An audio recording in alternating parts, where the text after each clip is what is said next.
किसी भी सब्जेक्ट को पढ़ने से पहले अगर हमें पता हो कि इसके कंटेंट्स क्या हैं तो स्टडीज करनी थोड़ी आसान हो जाती हैं। TPA transfer of property act 1882 में 8 चैप्टर्स हैं, 137 सेक्शंस हैं और 3 शेड्यूल्स भी हैं। अब जनरल नॉलेज के पॉइंट ऑफ व्यू से चेक करते हैं, मतलब कि judicial and other competitive point of view, transfer of property act 1882 की इनेक्टमेंट डेट है 17 फरवरी 1882 और एनफोर्समेंट डेट है 1 जुलाई 1882। बेर एक्ट के लिए हमारी वेबसाइट चेक करें lawrec.com। सर चार्ल्स टर्नर ने इसका ड्राफ्ट तैयार किया था, मतलब sir Charles Turner prepared the draft of TOPA. TOPA means Transfer of Property Act. It was introduced by Whitley Stokes in the Assembly and it was on the recommendation of the Third Law Commission. लो, हमारा GK भी cover हो गया from transfer of property act. अब starting में हमने पढ़ा था कि ट्रांसफर ऑफ प्रॉपर्टी एक्ट 1882 के 8 चैप्टर्स हैं।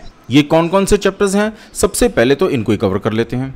देखिए, ट्रांसफर ऑफ प्रॉपर्टी एक्ट की अगर आपकी क्लास है, LLB LLM के स्टूडेंट्स वालों को बोल रहा हूं, जाने से पहले इस वीडियो लेक्चर को जरूर देख लेना। आप क्लास के हीरो हीरोइन बन जाओगे कि आपको ट्रांसफर ऑफ प्रॉपर्टी की इतनी knowledge. Let's check chapter 1 preliminary है, स्टार्टिंग में होता है, इसमें सिर्फ 4 सेक्शंस है। Chapter 2 of transfer of property by act of parties, section 5 से सेक्शन 53A तक है। चैप्टर 3 है of sales of immovable property, ये सेक्शन 54 से लेके सेक्शन 57 तक है। Next chapter 4 of mortgages property and charge, chapter 4 में हम मॉर्गेजेस ऑफ प्रॉपर्टी और चार्ज के बारे में पढ़ेंगे। ये है सेक्शन 58 से लेके 104 तक। Chapter 5 of lease of immovable property, अब इमूवेबल प्रॉपर्टी को लीज पर देना ये चैप्टर 5 में बताया गया है। चैप्टर 5 सेक्शन 105 से लेके सेक्शन 117 तक। चैप्टर 6 ऑफ एक्सचेंजेस, इसे हम पढ़ेंगे सेक्शन 118 से लेके 121 तक। नेक्स्ट चैप्टर 7 गिफ्ट के बारे में है, जो सेक्शन 122 से 129 तक है। Chapter 8 transfer of actionable claims, ये क्या होते हैं, इसे हम पढ़ेंगे सेक्शन 130 से लेके 137 तक। सेक्शन 137, बस यहीं पे हमारा टोपा मतलब ट्रांसफर ऑफ प्रॉपर्टी एक्ट खत्म हो जाता है। So let's begin with chapter number 1 preliminary. Section 1 title की बात करता है और हमें बताता है when it came into the force, ये हम कवर कर चुके हैं। सेक्शन 2 रिपील्ड, मतलब इसको डिलीट कर दिया गया है। तो अब हमारे पास बचता है चैप्टर 1 का सिर्फ सेक्शन 3 इंटरप्रिटेशन क्लॉज। इसमें क्या है, लेट्स कवर इट। सेक्शन 3, इसको स्टार्ट करने से पहले मैं ये बात करूंगा कि बहुत सारे लेक्चर्स हैं, वीडियो लेक्चर्स हैं यूट्यूब के ऊपर और ज़्यादातर तो पेड हैं। Students, do you really think कि पेड लेक्चर्स लेने चाहिए जब हमारे लेक्चर्स बिल्कुल फ्री हैं? यहाँ तक कि वो भी नहीं बताएंगे कि सेक्शन 3 में इमूवेबल प्रॉपर्टी को डिफाइन किया गया है कि उसमें क्या नहीं होता है। Immovable property does not include standing timber, growing crops और ग्रास। ये स्टैंडिंग टिम्बर क्या होता है, ऑब्वियसली पेड़, देख रहे हैं ना। ग्रोइंग क्रॉप्स फसल, ग्रास तो सभी जानते हैं कि घास होता है। अब अगर आपने फोटोग्राफ्स देख लिए ना तो इसको अब मत भूलना कि ये सेक्शन 3 में दिया गया है। स्टैंडिंग टिम्बर के बारे में थोड़ा पढ़ लेते हैं कि इसको मूवेबल कहा गया है, लेकिन सुप्रीम कोर्ट ने जगदीश वर्सेस मंगल पांडे AIR 1986 इसमें कहा था that nature and intentions are to be seen to determine whether it is movable और इमूवेबल।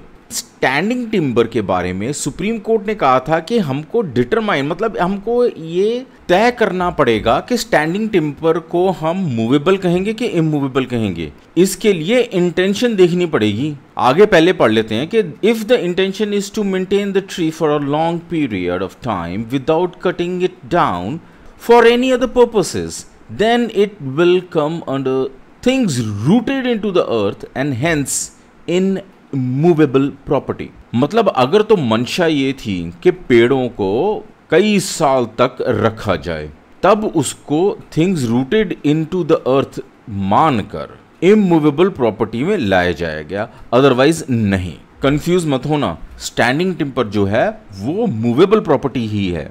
लेकिन सिर्फ कुछ ही सर्कमस्टांसेस में जिसमें पेड़ों को हमेशा रखने के लिए कहा गया हो तब वो इमूवेबल में आएंगे, अदरवाइज वो मूवेबल ही कहलाएंगे। So don't be confused, standing timbers are movable property. Section 3 में नेक्स्ट हम कवर करते हैं कि अटेस्टेड दिया हुआ है। अटेस्टेड सबको पता है, लेकिन कंपटीशन पॉइंट ऑफ व्यू से एग्जैक्ट वर्ड्स क्या होते हैं अटेस्टेड के वो हम कवर करते हैं। Attested is in relation to an instrument. अब हम डॉक्यूमेंट भी बोल सकते थे, लेकिन जब इंस्ट्रूमेंट वर्ड यूज किया है तो हम इंस्ट्रूमेंट ही वर्ड यूज करेंगे। ये इंस्ट्रूमेंट को अटेस्ट किया जाता है बाय 2 और मोर विटनेसेस। कैसे किया जाता है? Each of whom has seen the executant sign affix his mark and put the signatures. मतलब उन्होंने देखा है कि जिस व्यक्ति ने ये लिखा है उसने हमारी प्रेजेंस में लिखा है, या मेरी नॉलेज में है कि हाँ उसने ही ये लिखा है, तभी तो मैंने साइन किए हैं। मतलब विटनेस जो है वो साइन करता है आइदर इन द प्रेजेंस और by the direction of the executant. Executant मतलब जिसका दस्तावेज है, जिसके दस्तावेज को उन्होंने अटेस्ट किया है। इसकी भी इमेज दिखा देते हैं हम। ये है वो इंस्ट्रूमेंट, डॉक्यूमेंट जिस व्यक्ति द्वारा पेश किया गया है, दिया गया है, साइन किया गया है, और इसको अटेस्ट 2 विटनेस करेंगे अपने सिग्नेचर देके कि ये इंस्ट्रूमेंट या डॉक्यूमेंट जो है एग्जीक्यूटेंट मतलब जिस व्यक्ति का है उसने हमारे सामने साइन किया है, इसके हम गवाह हैं। That's it. सेक्शन 3 में नेक्स्ट रजिस्टर्ड बियर्ड दिया गया है। इसको एक्सप्लेन करते हैं कि registered means registered in any part of the territory to which this act extends under the law for the time being in force regulating the registration of documents. Simple सी बात है, लेकिन वही बात कंपटीशन पॉइंट ऑफ व्यू से हम इसको जरूर याद रखेंगे कि रजिस्टर्ड को भी सेक्शन 3 में एक्सप्लेन किया गया है। हेलो, खत्म नहीं हुआ है। सेक्शन 3 में अटैच्ड टू अर्थ का मतलब भी समझाया गया है कि अटैच्ड टू अर्थ 3 होते हैं। Rooted in the earth as in case of trees and shrubs, embedded in the earth as in case of walls और बिल्डिंग्स, और C attached to what is so embedded for the permanent beneficial enjoyment of that to which it is attached. सबसे पहले तो हम इसे देखते हैं कि कैसे याद किया जाए। Attached to earth means rooted, embedded और अटैच्ड। ये 3 चीजें याद रखें, बाकी चीजें अपने आप याद आ जाएंगी। कि रूटेड इन द अर्थ मतलब रूटेड से समझ जाइए जिसकी जड़ें जमीन में हो, जैसे कि पेड़ और पौधे होते हैं, trees and shrubs. Embedded in the अर्थ मतलब घुसाया गया हो, जैसे कि दीवार होती है, किसी भी बिल्डिंग्स की हो सकती है, पोल हो सकता है, कोई खंबा हो सकता है। Attached to what it is embedded for the permanent beneficial enjoyment of that to which it is attached. ये क्या हो सकता है? सोचो जरा, जवाब देना मेरे को कमेंट्स में। कुआं हो सकता है। वेल, ये सब चीजें मैं फोटोग्राफ्स में भी समझा रहा हूं, क्योंकि जब हम कोई चीज देखते हैं वो हमें जल्दी याद हो जाती है। सेक्शन 3 में एक्शनेबल क्लेम दिया हुआ है। ये वह क्लेम है जिस पर एक्शन लिया जा सकता है। सेक्शन की लैंग्वेज को पढ़ते हैं।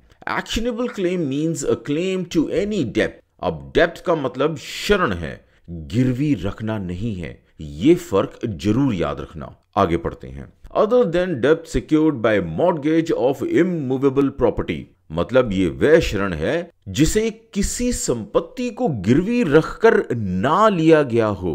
मॉर्गेज को गिरवी रखना कहते हैं।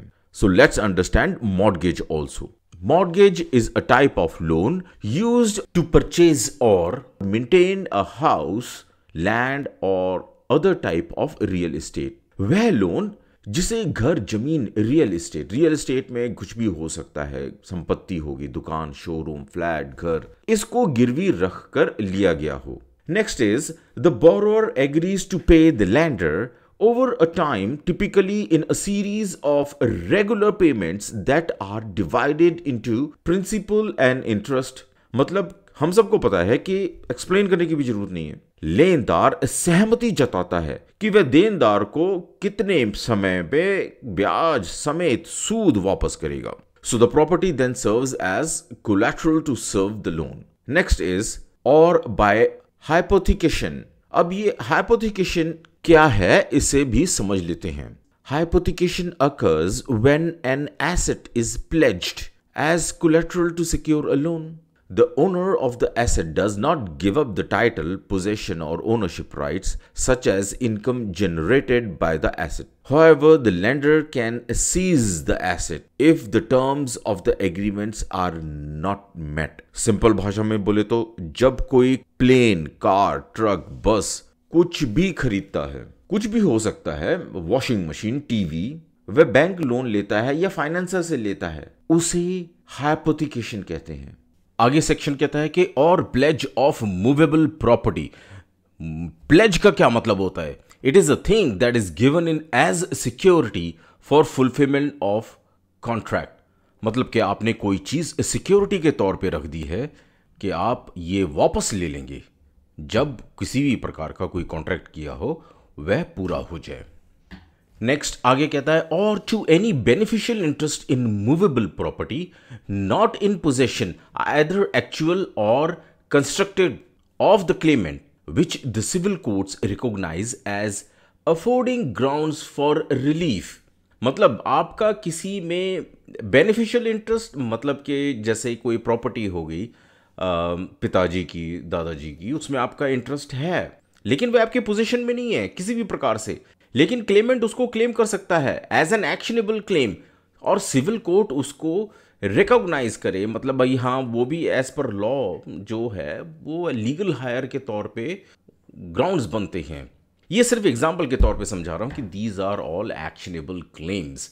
नेक्स्ट आगे सेक्शन 3 कहता है वेदर सच डेप्ट और beneficial interest be exist in acquiring, conditional और कंटीजेंट। अब आगे ये बताता है कि किसी भी प्रकार का जो डेप्ट मतलब ऋण है, जो बेनिफिशियल इंटरेस्ट है, वो एग्जिस्ट करे। ये नहीं कि भाई एग्जिस्ट करने वाला है, फ्यूचरिस्टिक है। सेकेंड एक्वायरिंग कह रहा है। एक्वायरिंग मतलब कि बढ़ता जाता है, जैसे कि हम कहते हैं ना ब्याज बढ़ता जा रहा है वो।